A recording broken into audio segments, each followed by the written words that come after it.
Assalomu alaykum. Barchaga yaxshimisizlar? Tuzimsizlar? Xo'sh, bugun mana bayram 27. Furalar parkovka qilgan. Betik Yevropaga kelayotgan odam fura minmoqchi bo'lib, shu narsaga tayyor bo'linglar. Ko'proq yo'lda yurasizlar. Ovqatlanish mana shu odam o'zi pishirib ovqat yeb o'tiribdi. Furadan tushib shunaqa hayot bo'ladi. Yakshanba kuni bayram kunlari fura yurish mumkin emas. Bular to'xtab parkovkada dam olishadi. Oson emas ish.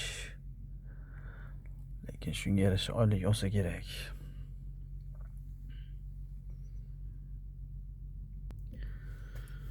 Shu mana musofirda yurayotganlarga ham oson emas. Shu furada mana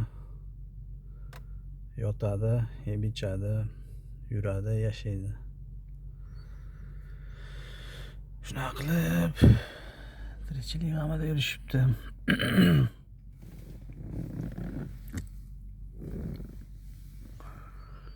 Shunaqa tinch olinglar, sog' bo'linglar.